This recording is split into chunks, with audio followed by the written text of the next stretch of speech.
All right. I Gotcha. will honestly tell you, please answer any question. I'm used to demonstrating in person, and I would much rather have someone ask a question when I'm doing something because then I won't. I don't tend to forget what I did when you wanted the question answered. So please, by all means, ask the question. Okay. All Right on. right. What we're gonna do tonight is a little trinket box. This is the one I've been showing off for a while, and I've been doing them. I am an active EasyWood tool demonstrator, and this is one a project that I started doing for them because it helps me show off the tools real well. This was the first one I did. This is one I made for my wife, and it's a really beautiful piece of walnut.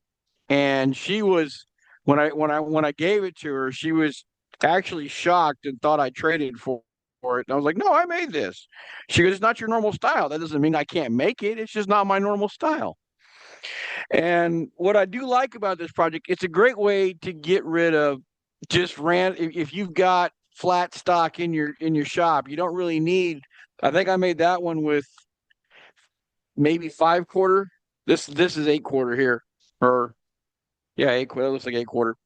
Um, but but that's actually cutoffs from a different project that I've got. But depending on how you want to make a trinket box, you can start with if you want to hollow out or rough out some wet wood. That's what this is. Turn that off. Maybe that will help me not bleed it out so bad. This is a really nice piece of uh um, flaming box elder. And if you can see, and I don't know if y'all can see how well this thing's warped about 16th of an inch. Has a lean to it and gone full on oval. I'm ready to finish this one, but that's not what we're working on tonight. Um, what I'm going to do tonight is I've got two pieces of scrap cherry left over from we're doing bowls for empty bowls on my local yield, and I'm going to this was what was left on the board out of the board that I bought, and so I'm going to give this to empty bowls as well to sell. But y'all guys see me make it, so have fun. I get to have fun. It's also a little bit bigger than the normal boxes I make, just in size. It'll be the same thing, but I like the fact that I think with the cameras, the bigger piece will be better to see. So headstock camera on this. What I've done on this is I've just drilled a inch and 3/8 hole. I've got reach jaws stuck in that, so that way I don't have to. I'm not limited especially on the lid. I don't if I go in too far, it's not going to matter how much I've got to hollow. I've got more play instead of having to deal with that. Now, this is also an example of use as many chucks as you've got, or get as many jaws as you have. I've got a couple of circles drawn on the bottom of this guy, and these are two different jaw sets depending on what I wanted. I like the inner one better, so I'm going to go with that one. But if you have multiple jaw sets, if you know their diameters, at least you can draw them out and see which one you like for what you're going to work with. And that's what I'm going to work with today. So what we've got here, let's see, we're going to get started. This is the lid, and actually all I'm going to do right now is round it out a little bit and put a tenon on the other side so we can do the base once I need to. So turn on my respirator.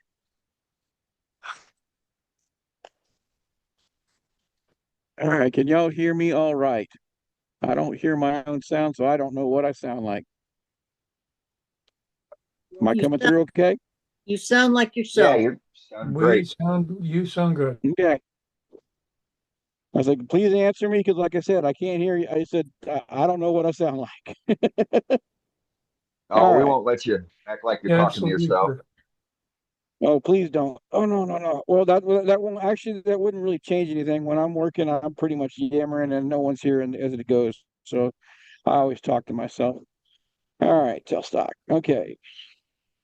Yeah, you can see my box. Okay. All right, start low speed. This is a little over 3 inches, so you can comfortably turn 2,000 RPM without a problem. Like I said, right now we're just going to rough it out with a 1/2 inch spindle gouge. Yes, this is cross grain. Yes, I am using a 1/2 inch spindle gouge. You can, it's just a matter of presentation. Always cut through the side grain. Is that a 1/2 inch on the flute? 1/2 inch spindle gouge, 1/2 inch bar. Spindle, not bowl. Gotcha. Spindle gouges are almost always measured by the bar. Bowl gouges are, if you're depending on, that's when you got to depend on if it's European or American. If it's American, it's bar. If it's European, it's flute.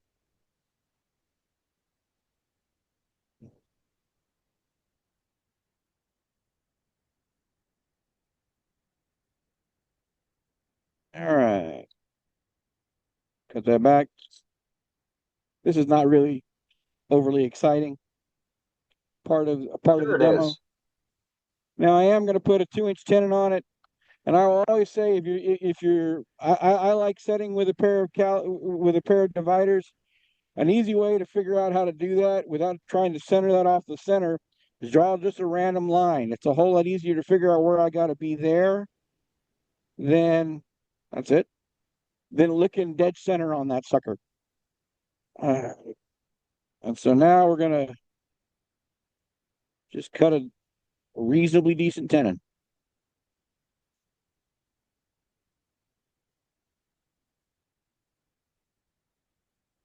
All right, clean straight first, clean it up, and then we'll cut just a little bit on the, give myself a little bit of dovetail so it'll fit the chuck I want to go. And for right now, that's as far as I'm going to do this piece. No, it doesn't have to be fully round right now. We'll fix all that later. Oops. Recess, not a tenon. When you're used to using tenons most of the time, you switch to a recess, your brain freaks out.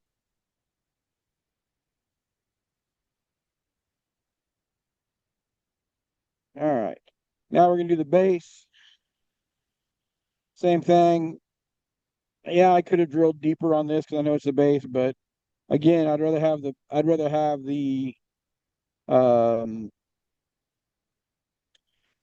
the stability, the ability to change it around if I needed to. If I decided I wanted to make the other side of the bottom, I wouldn't lose that much of this if had to. Now, oh, we'll have some fun. I like showing different stuff. You don't have to use a bowl. You don't have to use a spindle gouge. You can use a bowl gouge. This is a 1/2 inch flute, or sorry, 3/8 flute, 1/2 inch bar. Oh no, birdwood. Yep, and that happens. That was me being way too aggressive. It's also why I hate recesses in general. I don't use them very often, except for this little project. But it's fine. If I had done this, if I was cutting this a little differently, I might have put it in a 4-jaw chuck and then cut a dovetail so it holds a little better. But also, it's why you wear a good face shield. Not And so how fast you aggressive. turn? How fast you turning, James? What? How fast are you turning? 2153.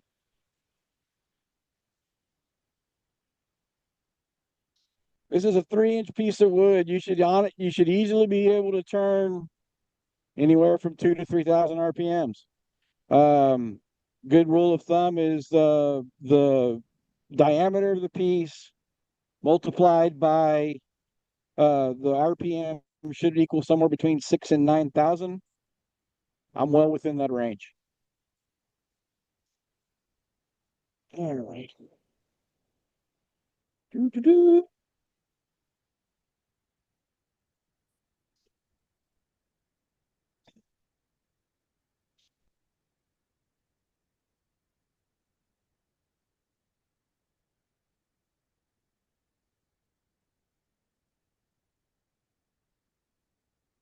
Come back the other direction. So don't blow it out the other end. Still not round.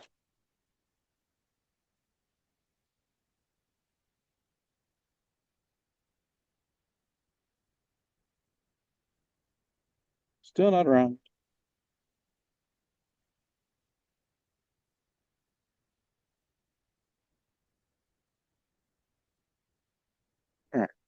There we are. Now we're on. Stop the tool, the thing before you move your tool rest. Yeah, that's always All a right. good idea. It is the habit, the worst habit that production turners pick up is moving their tool rest when the lathe is running.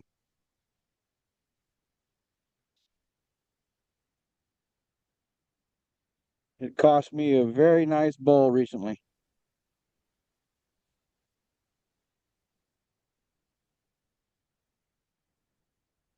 All right. Once again, random line, cut my tenon. Now this is the tenon I'm going to use to hold this piece, but also this is going to be the foot of my piece. I'm a production turner. I hate cutting tenons off. Work your tenon into your piece. It'll make your life a whole lot easier and a whole lot faster when you're working stuff. Whoops.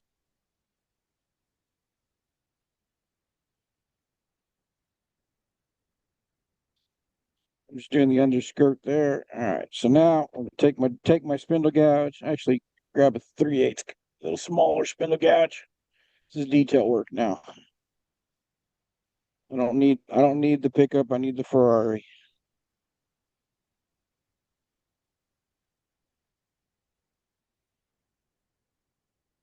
Okay.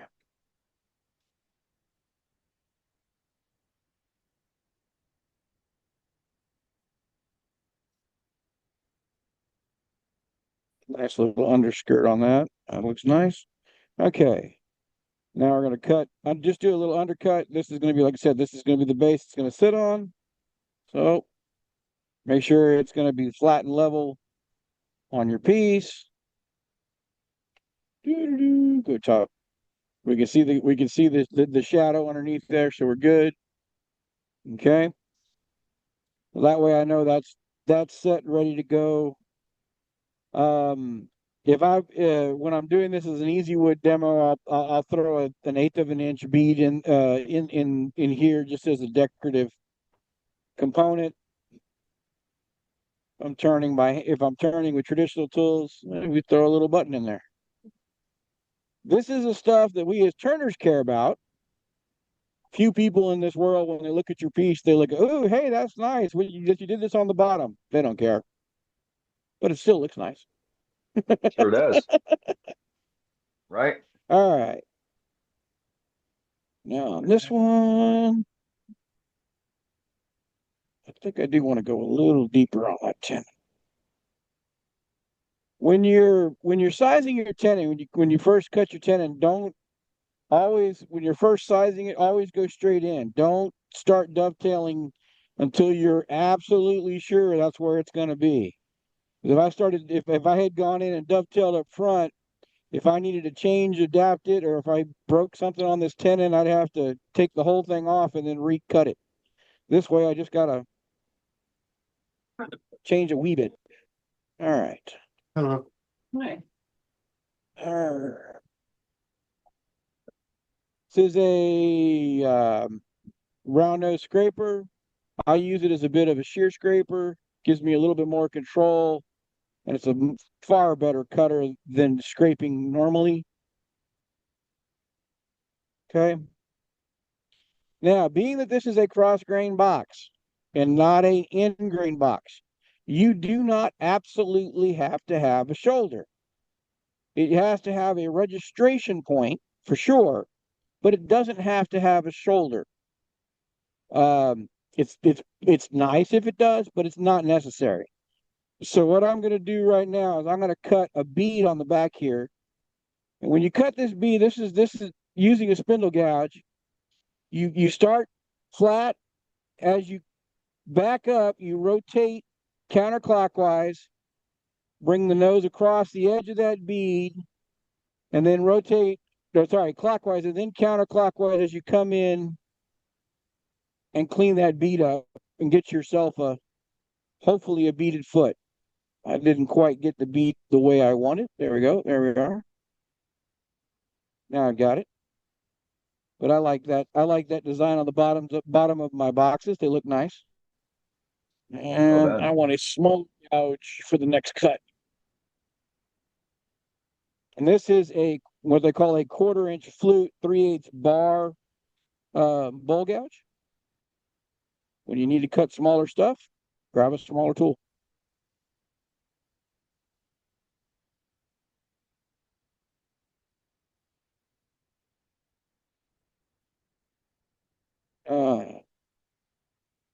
Okay.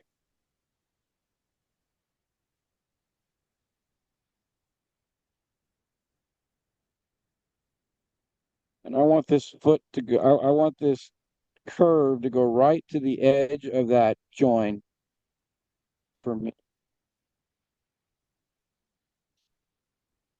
There we are.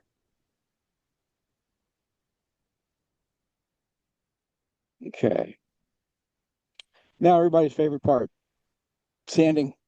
Sorry. Got to do it. Necessary evil. Oh, get to play with this guy's stuff.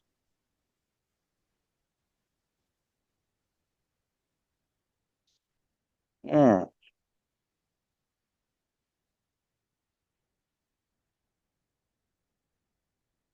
On this, I'm just going to hand sand. I'll go through about 600 grit.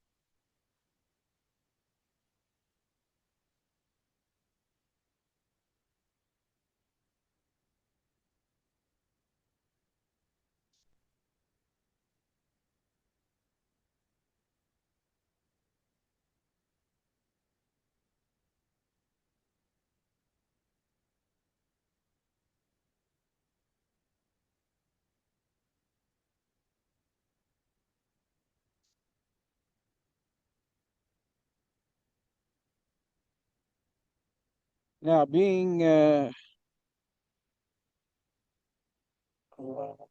never mind. Wrong point for that talk. Sorry. Carry on. Any questions you have missed? Nah, there's been none yet. Good. That people are curious what you're getting ready to say. Uh, a different point in the conversation for that for what I was about to say. So What kind of I'll say sanding? it just later. What kind of sanding pads All you right. using there, James? This is a stuff I got from a guy at SWAT. It's called Grit Grip, and it actually has a bit of a it's almost like cardboard, but it's really good and flexible. Doesn't but you're not going to develop. You're not going to get the heat buildup you would normally get from sandpaper with it because it's thicker, but it's still very flexible and what very very flexible. Now what I just did, I took some acetone and I used that to just clean the dust off of my piece. Something I've been doing since long before I ever started wood turning, and it's what I prefer. Um, and I'm going to use my universal finish, which this is a Hut Pin Perfect wax stick. I love this stuff. I've been using it for several years, and it works pretty dang good. And and in 12 years now of production work, I've only ever had two people contact me that the finish was gone and they had taken it off with some kind of cleaning chemical. So it's very durable.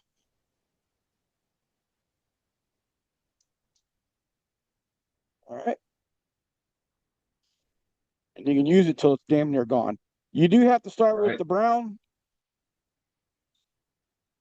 If you start with the white, you're going to get white spots that you're going to have to go back and cut out because they ain't going to get out any other way. Brown fills in the uh, pores, so that way Pores? nothing.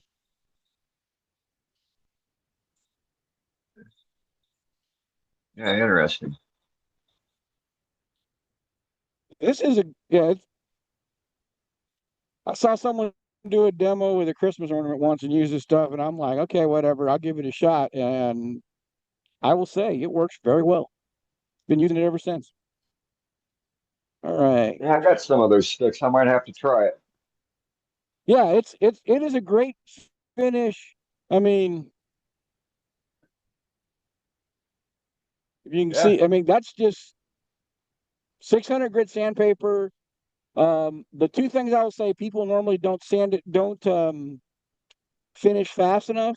It says 2,500 RPMs on a pin, so at 3,000 RPMs, 2,000 is plenty. That I would say is probably the biggest problem I hear with most people is they're turning too slow to melt the wax. right. But beyond that, it's a great finish. I love it. I've been using it for years. Now I'm switching to a Bulldog chuck. And sadly, these chucks are no longer made. But I've had this one for years. This is my workhorse. This little guy, I had this when I still had my little jet.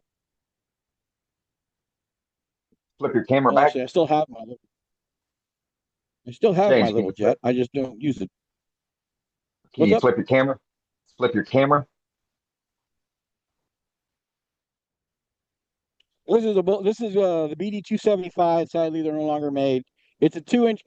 But I'm just using the biggest jaw on this thing is 2 inches, which is what most chucks these days that's the 50 millimeter standard jaw they come with is 2 inches. So it works for what I needed.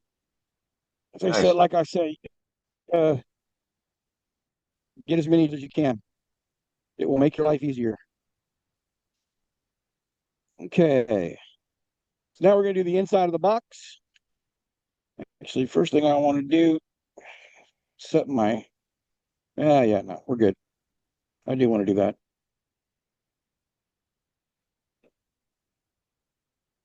Okay.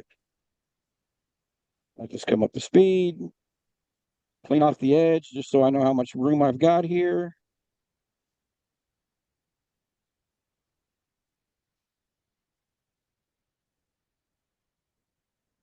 Okay. And then I'm going to do just a little bit of shaping here on the side. Get the angle and effect that I want.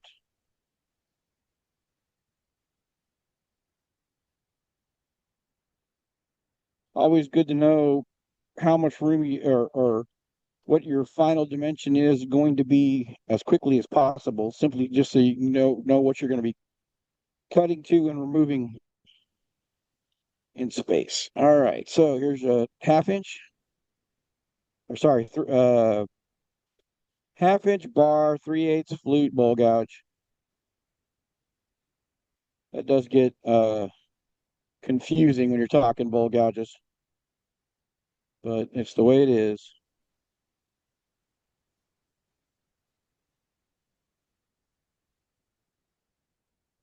I want just a little bit of a slant. I call this kind of a tutu box or whatever you want to call it. Looks a little bit like a ballerina tutu. Don't know. Yeah, sorry. It just what came to me when I was looking at this thing the first time, and I consider it kind of a Richard Raffin inspired box. But it's a great little box and a good project. Now this is against a round nose scraper. I've got it on a 45, and I'm just using it to shear scrape that edge, clean that edge up, so I can start sanding at 180 and not something lower. All right. And then just for my own safety, dull that corner just a little bit. Never fun to find a sharp corner with your hand. Okay. Now, in the realm of boxes, this is the fun part. You can, you can do either an infit or one with a little bit of a ridge and a reset overhang, or for that matter, just a lid that overhangs the outside. How you decide to do that is all up to you, and you're welcome to play with that in your own right. I'm going to show you how I make this one. And so, whichever, whatever you want to do, this is just a good practice. Now, this is a cross grain box. And the fun thing about a cross grain box is um, they need to be just really easy to lift the lid off of. Wood moves, and if for some strange reason, like I had this blank here, and if I had these things cross grained and let this dry, and it was in a lock-in box, you'd never get that apart. Um, and I've seen that happen with a few people on cross grain boxes where they had too tight of a fit, and then the grains got it wasn't put down where the grains were going the same direction, and the wood's moved. Merry Christmas. You've got a solid hollow piece. Because that's what's gonna happen. It's not gonna go back. So keep that in mind. So when you're doing these. Now, for this guy,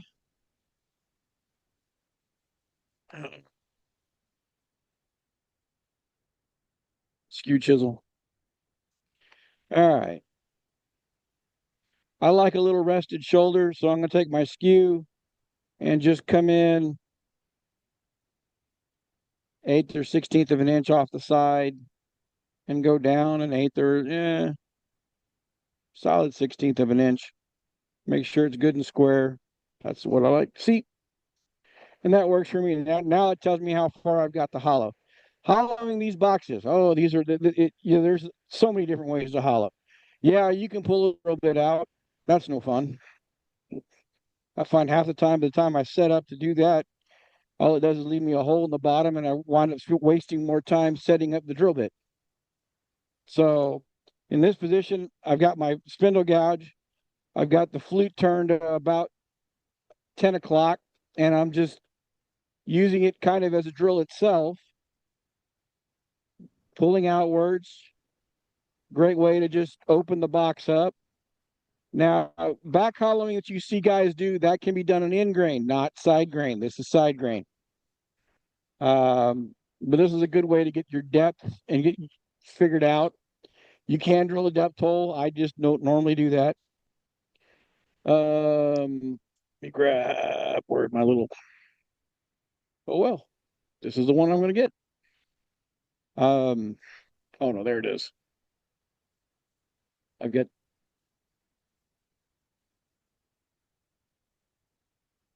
If you can see behind me, these tools are my production tools. This is what I've had for years. The ones on that side are what I call my student tools. I'm setting up to open a school here, and every tool that's over there is at every single station in my shop. So Nice. I have a lot of the same tools in both, but they're different manufacturers. So I had to figure out which one I wanted to grab there. Now, this is a little box tool. It's a square head scraper that I've canted off at about a 5-degree angle and then squared it off so that way I can hollow, and I'm not going to engage that the entire side of the piece or the entire side of the scraper while I'm hollowing.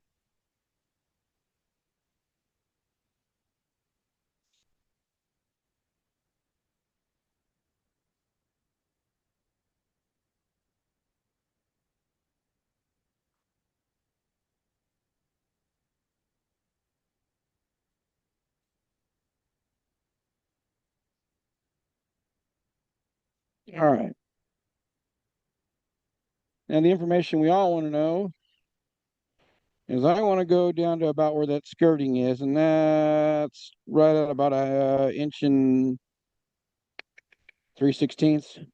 And I am barely at 3/4. So I got quite a ways to go still. All right. Doo-doo-doo.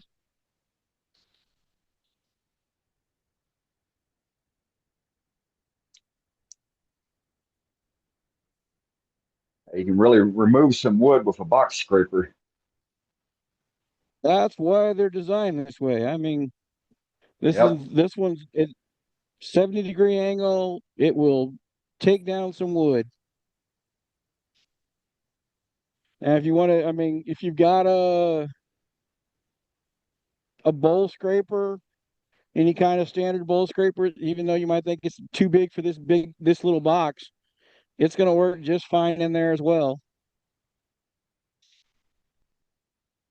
I just like to see this is a I'm not doing a square in box. Now, if you're I didn't this is a point I should have made right about now. If you're looking to do like a salt cellar or a spice box or something like that, in this environment right now, I would want to have kind of like a small bowl here I had a rounded bottom. And usually in this, I forgot that about this day. Normally about right here, I cut a small bowl first, just so that way, if you're doing spices, you want to be able to just grab and pinch real quick and grab your stuff and throw it away. If you're doing those for craft fairs, they work really well. But this same design will work well if someone's wanting a salt cellar or a spice box of some of that nature. So something to keep in mind if you're doing craft fairs. All right, where are we at now on sizing?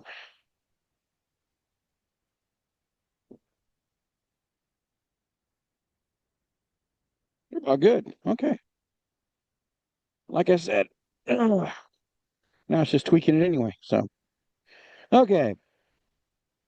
Hey, James, Yes, we're, sir. we're all patient. We're all patiently waiting for your tools to fall off your lathe. They don't often.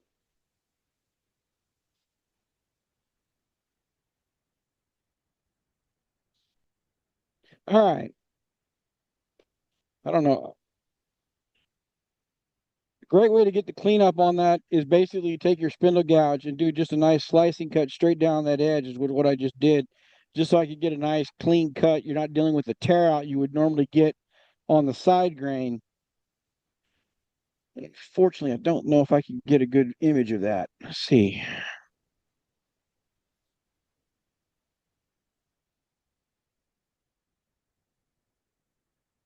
Fire in the hole.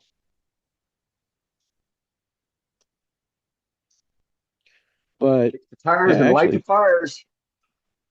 there it is. I mean, so you can see that cut down the spindle. This is cherry. It's pretty stable wood anyway, but there's no tear out across on that side grain at all. Just a good way of getting that nice and clean. Put that out here so I can see a little better. Here we go.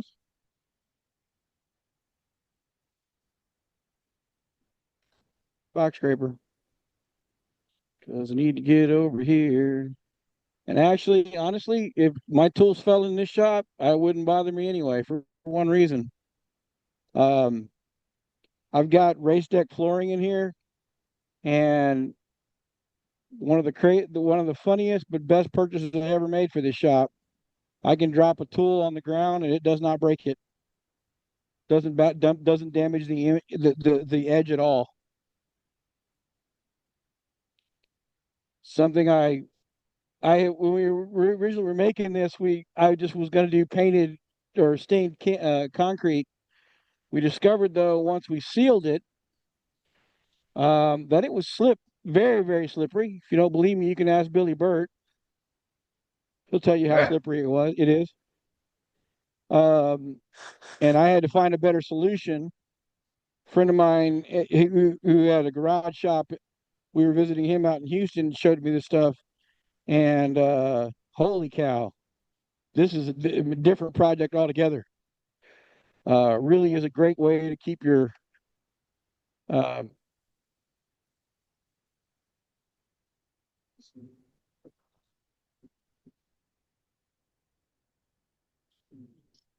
here we are. Got a wee bit of tear out on the bottom. Much better. Now I just need to clean up that corner. Yeah. Half-inch spindle gouge simply because better reach off the tool rest. Thicker bar, less vibration. Yep. We lost your camera. We're looking at the Laguna logo. Well, no, you're looking at my light.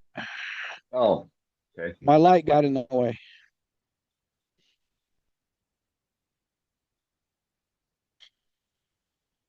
Camera's fine. Light was light was the problem. All right. Yeah, that's a great camera, not being whitewashed from the light.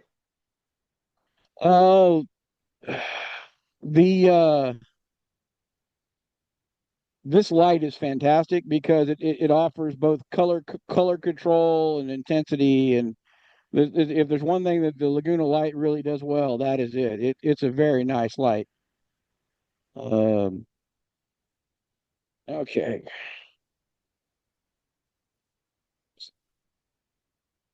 Yeah, that's not quite what I want.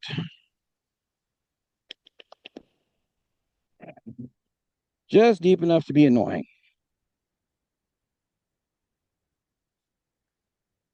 When you're trying to clean up the bottom of a piece, that's always the fun part. See if I can't do a little Box shear rest. scraping in here to get that edge cleaned up. Box rest. The base cleaned up a little bit. A little bit, couple of couple of tool mark grooves that I want out. Oh yeah, much better. Much better. Okay.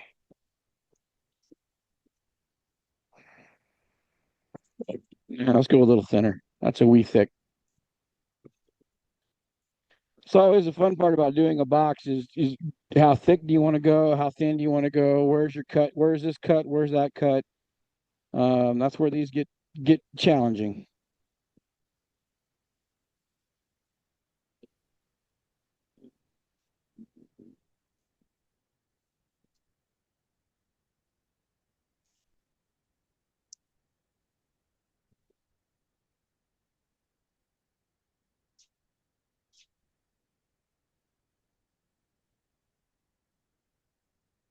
Okay.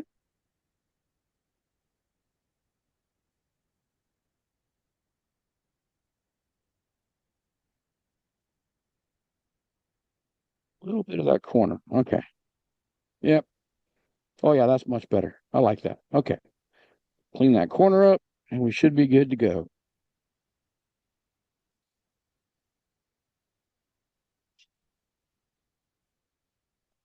Okay. There we are. Okay. Now, everybody's favorite part, sanding. Actually, Don't make that one final cut and end up with a funnel. no, I should You got have, plenty of room. I still have probably, yeah, 3/8 half inch in the center of that sucker. I'm not cutting this real thin. It's more thin on the outside wall that I'm worried about than the thickness on the bottom. I want the thickness there because I want that, I want it in the base. I want it to have some weight to it. All right, back this up a little bit. We don't have to be that close. Oh, wrong direction, wrong direction. Okay.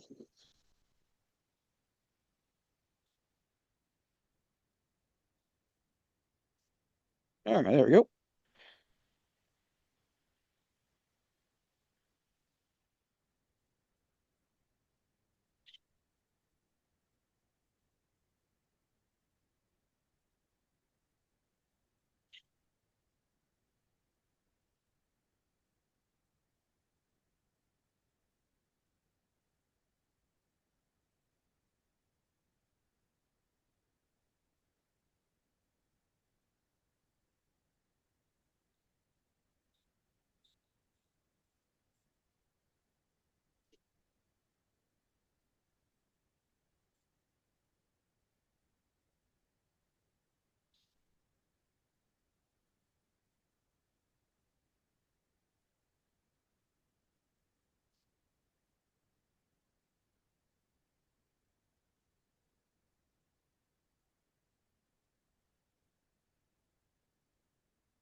All right.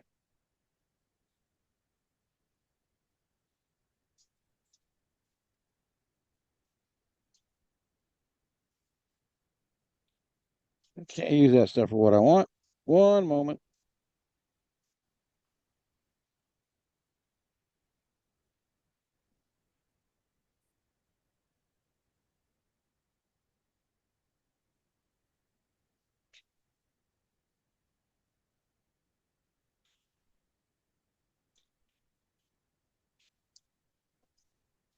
Ugh. Sorry. Oh, Didn't you're have fine. smaller sanding pads. Set aside.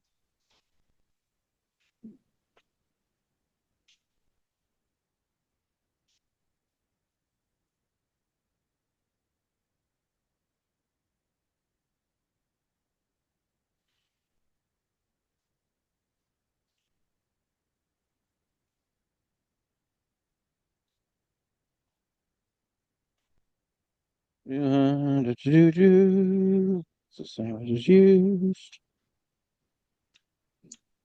My life in sandpaper.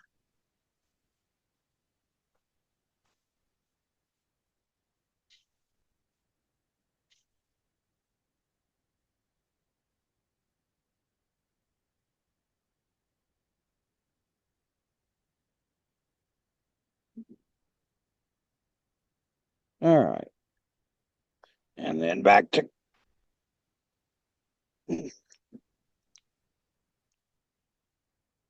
again, just some acetone to clean the dust off. Make sure I have a good purchase on my finish.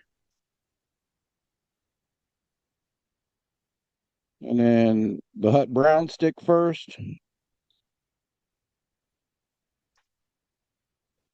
Pay attention, JJ.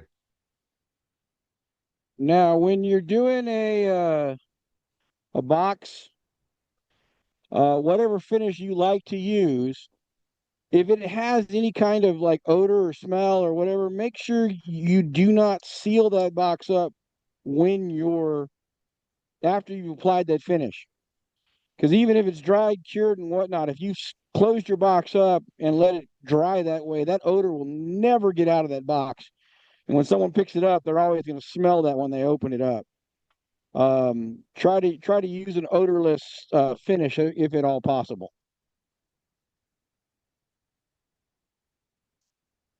Or if you're going to use a finish that's got an odor, leave the lid off when it's curing. So that way that smell hopefully gets out of there. It's always a fun to get this sucker into a corner.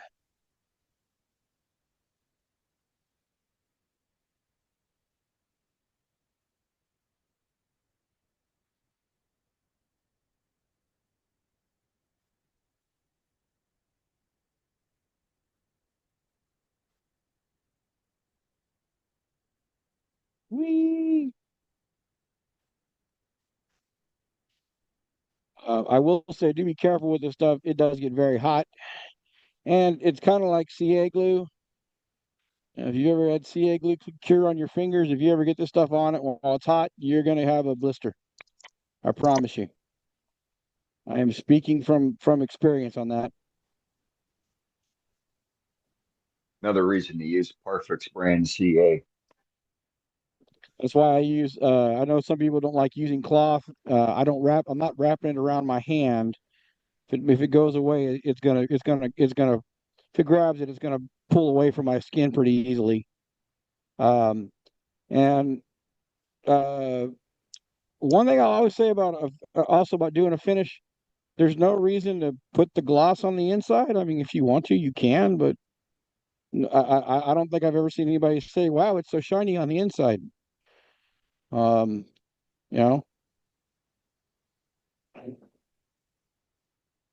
keep the I know the shiny sells, but on the inside it's not necessarily as important. All right. Well, look at everything. Make sure you got the finish you want. I'm happy with that. That's cherry. It's good stuff. Okay, so now we do the lid. We Yep. The nice thing is I can take it out there. There's no marks on the foot, and I'm ready to go. Okay. Open that back up. Oh, wait, one thing I need real quick. Or later in life. That wasn't a tool.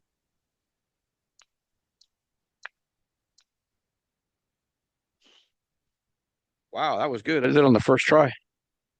Didn't even have to like double measure. Okay. I'll need that information later on.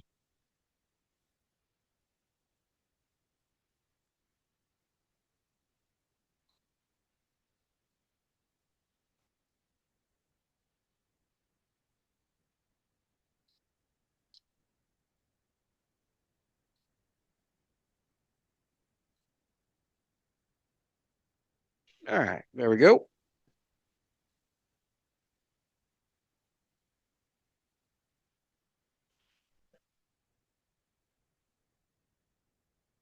My sandpaper out of the way. I don't need that. Okay, so this is the inside of the lid. So first things first, true it up, clean it up. We want to get into I want to know how much space I have to work with.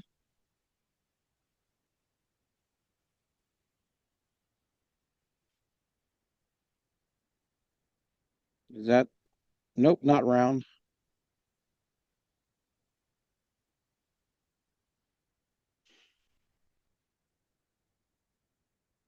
Still not round.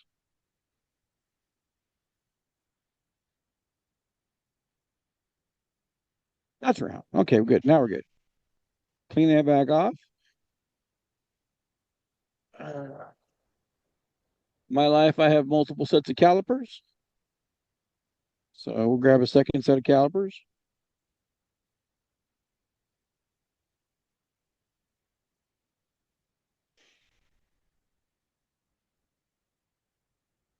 And I get the outside of my box.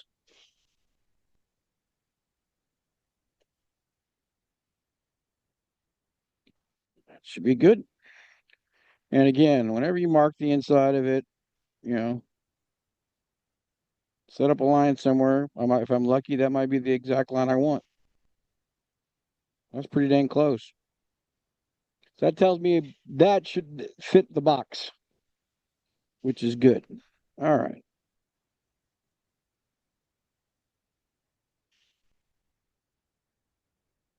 Different. Okay, good. That one I just wanted to make sure it fit. And I'll show you why later. All right.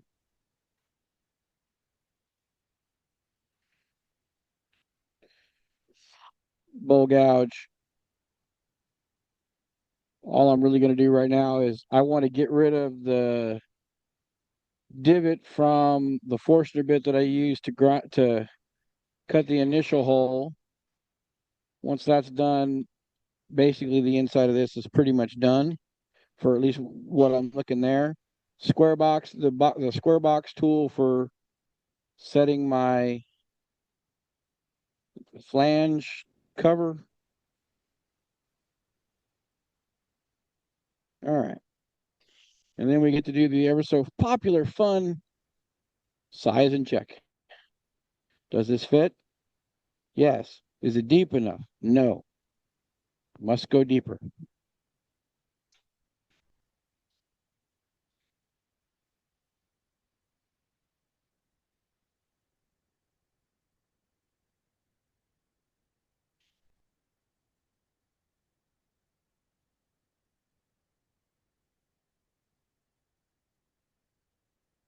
Does it fit? Yes. Is it deep enough? Yes. All right. How's it fit? That's actually really good. I don't want it. I want a little bit of play, but not so much play that it feels off.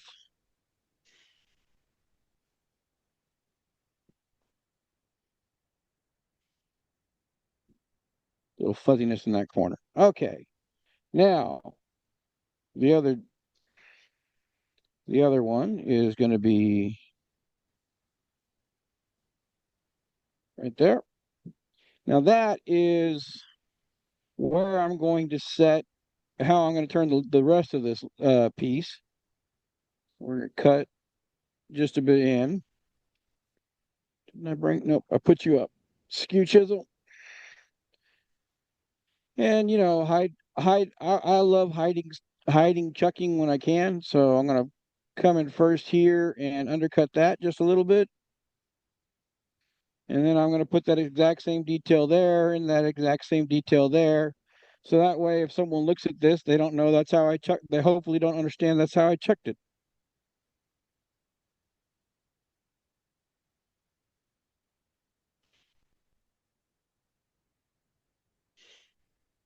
Always nice to, and the nice thing is that's pretty much done with this on the inside. There's not really that much the inside of this lid isn't too overly involved. Put a little bit of a bead on that just for the fun of it, or give that a little bit of a scoop. There's going to be a stem, so that can get out. That's not as important,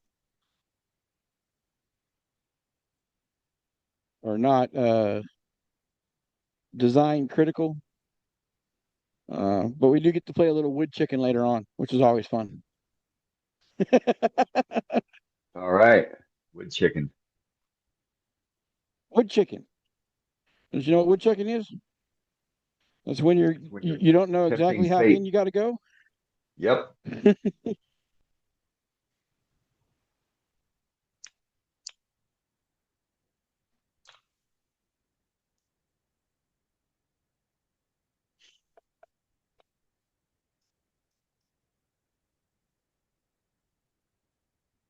Yeah, the walnut box. I probably am less than a 16th of an inch apart on that lid. There's a little bug hole on it. You can definitely see light coming through. I was almost shocked when I finished it, and I was like, "Wow, I didn't I didn't mess that up. That's pretty good."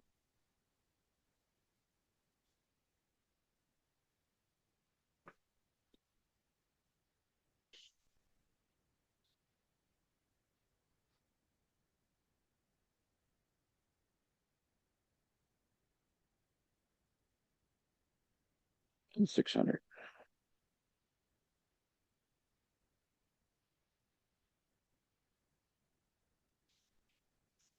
Oh, I forgot to do that.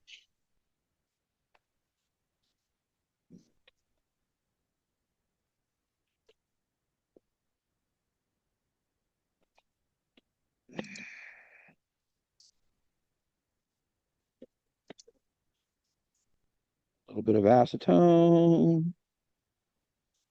Clean that up, and then polish, and then finish.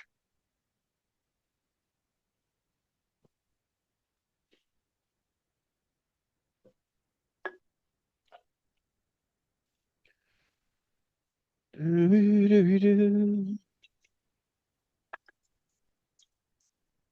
start singing opera here in a minute, guys. Oh no, no, we don't need that. Any questions about what I'm doing? Or am I just You explaining are everything really well? you are explaining it so thorough that you've got everybody mesmerized, James. Yes. How many people are sleeping? Only one. Only one. Okay, that's good. Only one? All right. And Matt, being that this is the we inside don't need you piece, singing either, Matt. Do I need to snore so you feel more comfortable? no, if you snore, I'll snore because my wife does. So I mean, that's just I'm used to. I almost can't sleep if she's not snoring next to me. Too used to that sound after 25 years. If you're listening, dear, you said you know it's true. I don't know if she's on the call or not. My She said Yes, she wife was she and I going to is. are watch. always arguing who's snoring. All right. Oh wait, I do need to check one thing real quick. Look at your fit. See if you want to This is when you want to look at the fit and make sure if you've got the overhang you want.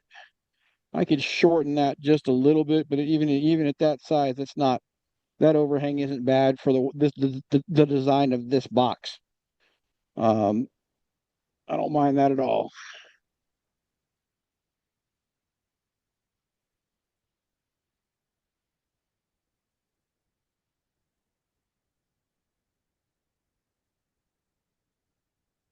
All right. Now we get to waste a lot. Now we get to make a lot of shavings because this part of the lid goes for you get a lot to remove. Yep, running true.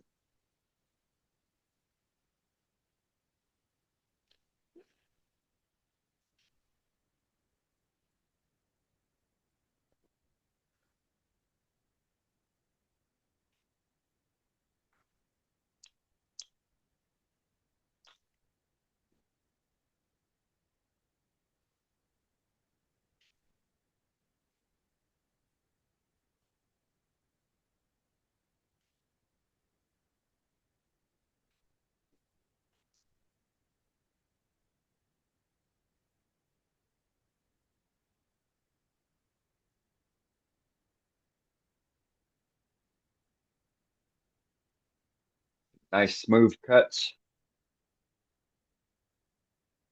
Body movement. You need to make sure you're getting your whole body into that.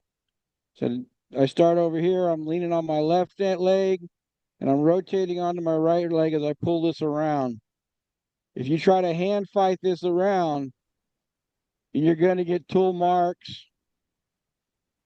This needs to be a full body cut as much as possible. Yeah, I got out here. I've got to have my hand. It's just my hand controlling it. But the main part of that arch is got to be a full body cut to get it to cut right or get a good clean cut. All right, I'm gonna do a little bit of. I want to do a little flare here. So just cutting straight. Actually, spindle gouge.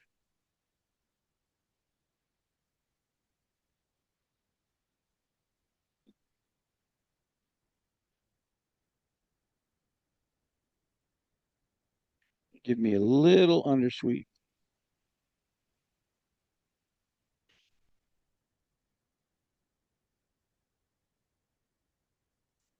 And I want to take that off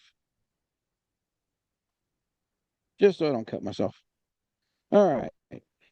Now, this is when you stand back, you look at you hold your piece up here, you think, how high do I want that lid to go?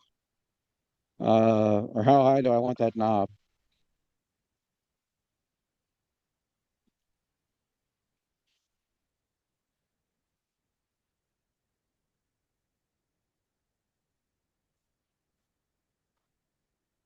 A little more.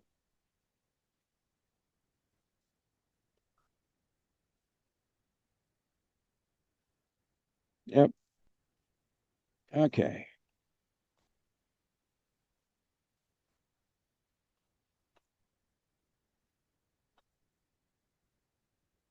All right, that's good. Now, on the knob itself, I wanted about 3/16 or so of an inch on the top. We're going to do that same kind of beading technique here on the end.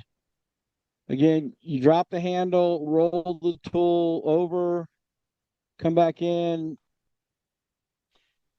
and then you get a good rowdy catch. That's why I hate cutting beads with spindle gouges.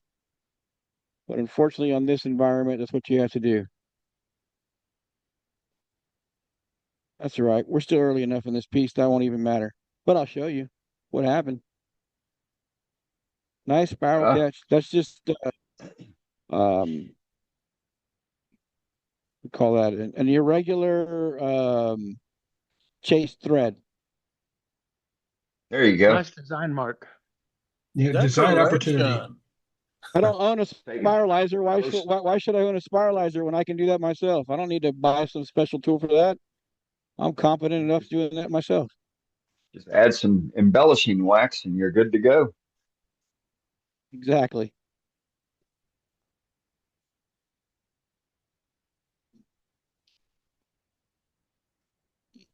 All right. most of that's going away anyway, so no big deal. Most of that area of the wood is waste.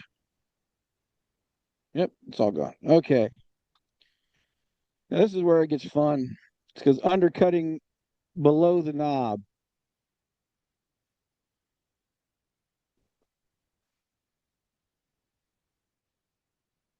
This is still side grain, so you want to try to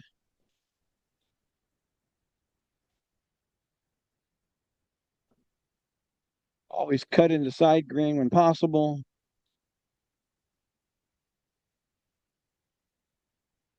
And that right there, I pulled off the. All right, do a pull cut. Dang it, you made me do that. Are you just showing how you recover from it? It's good examples. Well, it's all a matter of understanding how bad you can screw it up before you have to do it right. Sure.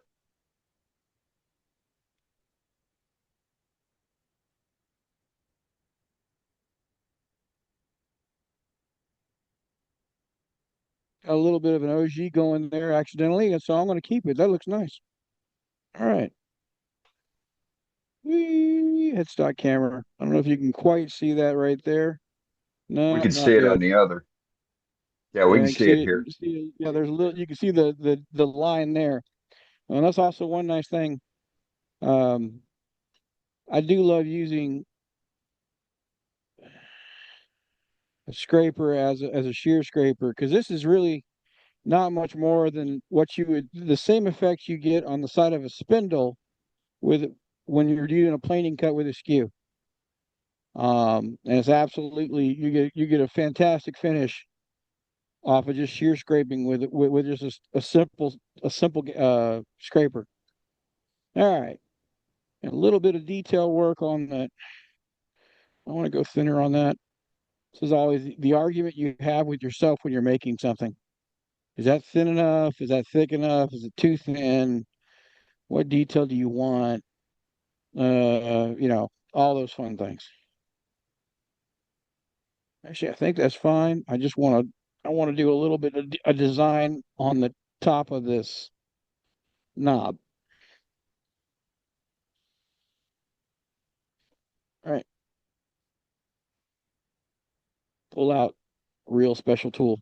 This is a Thompson 1/4 inch detail gouge. And for really fine cutting, it is very nice.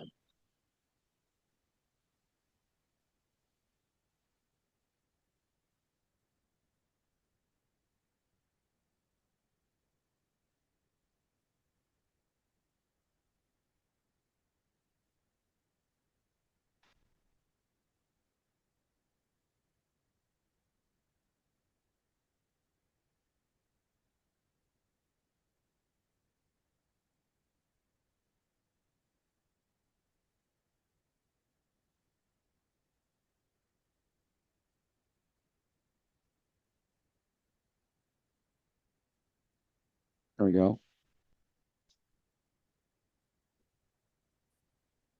Yeah, I think there's nothing I can't tweak with sandpaper if I need to. All right, take the tool rest out, get that out of your way. Find the sandpaper that I've moved somewhere. Everybody's favorite part of any project, sanding.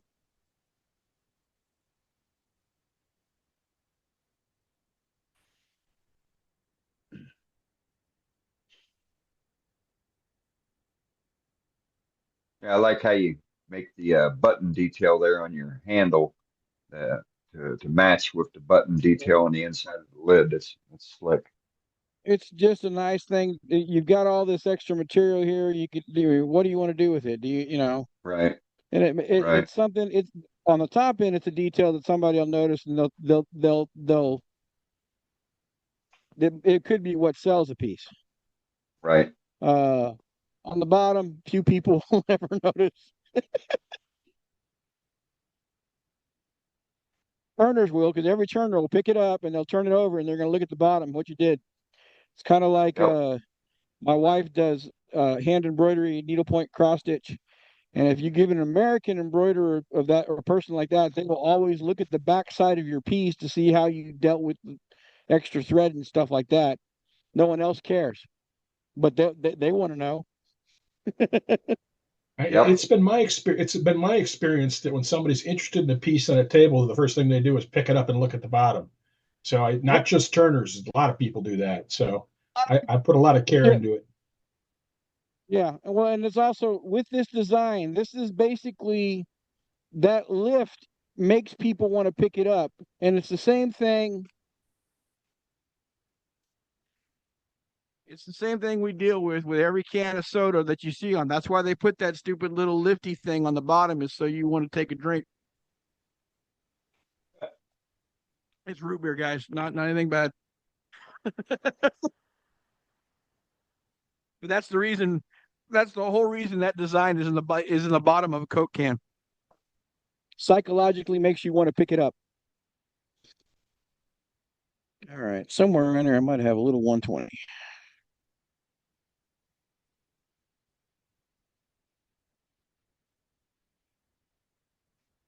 Can't say I ever Ah, felt that from us.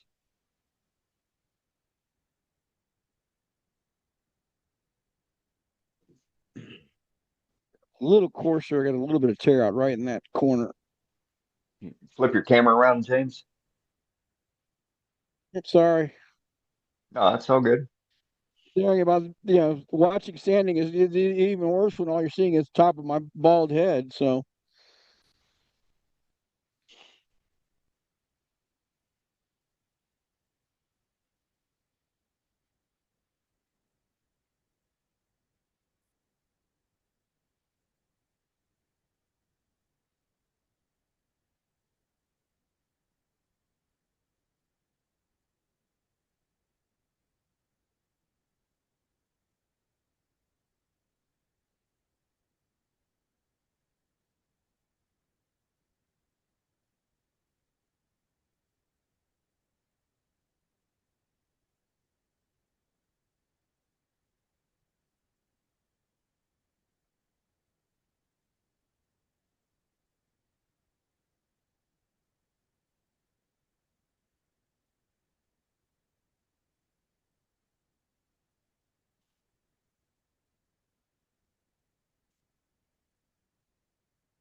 all right, one more round of acetone.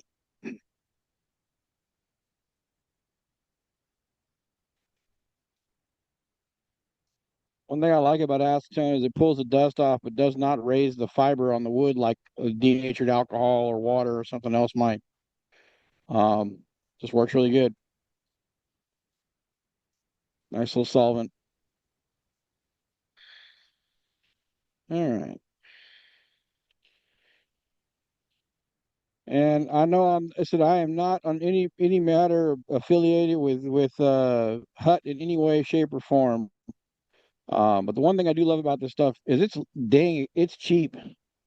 These sticks are like $10 a pop, and I wind up breaking them and sweeping them up in my shavings more often than I've ever gone through an entire stick. Lasts forever. Yeah, like I said, I've got some left over from when I first started James, doing Probably a pig pens. bottom somewhere. James, does the acetone raise the grain? Nope, not at all. I have never had a problem. At least not with if it's good if no, I've never noticed it to raise the grain on the wood. Okay, thank you. Now, granted, I do sand to 600, so maybe I've whacked it down enough that it's not going to. But yeah, even when I've taken it off like a skew project and just skewed it and cleaned it off so I could see what it was like, I've never known it to raise the grain from acetone. Thank you. No problem.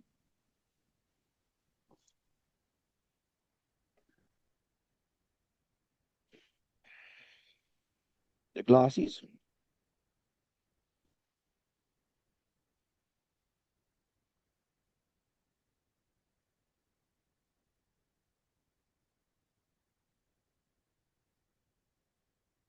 Bob, he's using the Hut wax sticks, pin turners, wax stick. It's the Hut. You can just about read it on this thing. Hut PPP, pin perfect polish or something it's called.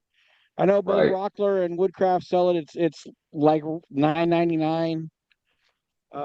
Craft Supply sells it. I think you can just buy it off Amazon if you want it. I mean, it's sold Penn everywhere. State has it. But it's a really good general finish I've been using for well over 10 years. And once again, James, can you explain the reason why you used the brown first before using the white? Yeah, it comes in two parts. There is a brown and a white. And I unfortunately don't have a large stick of the white. All I've got left of the white is this little itty bitty bit at the moment. I've got a big stick around here. I don't know where it's at. But this is their matte but it's also their starter. And if you don't put this on before you try to go straight to the white, you're going to get little white specks in the wood where the brown fills in the pores that the white won't. And so there's my little box all done and open up. And of course I'm going to drop it. Drop something, but your little box kind of looks a little bit like a witch's hat right now. I guess the season in here at the moment, but little Halloween season going on. But there you go. Any questions about what I didn't do? If there's something I didn't explain well enough? For me, I think it was a fantastic demo. So the floor is open, for any of y'all that has any questions for James on what he did and, By all and the means, reasons please. why. And Dane, Yeah. I have a comment, and James, I'll hand it to you, buddy. You did a fantastic job of going step by step and telling us what you were doing, what you were using, and why you were doing it. So Yep. Right. excellent instruction, man. Thank you. Oh, Yeah, that was sir. good. thank you. I appreciate that. That was I'm good. trying to get better about that. He ain't the club It's president a for nothing. it's a great benefit for people like me to be able to watch how you operate and how you articulate going through from the beginning of the project to the end of the project, because that, for somebody like me, it helps me up my game for whenever I do a demo. So I appreciate it, just the articulation that you do on your project. So thank you for that. James, Thank you. I'll second the comment about how amazing this was. You did a really, really, really, really great job, and it was well worth the time invested. And I just want to say thank you. Oh, thank you. I'm glad I had some people show up. It's always you never know on one of these how many is going to be here for Right. it. So thank you for coming and watching me, make a box. Where is your and these school going to be? I live outside of a little town called Floresville in Texas, about 30 miles south of San Antonio. I'm 50 minutes from the airport. So that was when I was looking. I used to live in San Antonio when we were looking for property to do this. I wanted to be within an hour of the airport in case someone wanted to fly in and take classes here. It's my goal. I'm just trying to get insurance to say yes, I can do it. Insurances are a little picky about how they want every little nitpicky piece to look when you're doing something. So working on that right now, but we're hoping to have this going quickly, very quickly. Where can we find out more about your classes? I will make an announcement here if they will let me once I have that website up and running and we're ready to go. We haven't put the website up It'll be rodeo wood turning. I don't know if you put school in the back of that or not. I said I know it's rodeo wood turning is the name of my group. If you're, that's my logo. Uh, yeah. But yeah, and so I will get some information here once I'm. It's we're waiting on the insurance part, and until that's done, I don't want to start promising classes if I'm not going to be able to guarantee, to say that they're going to go ahead that I can do them.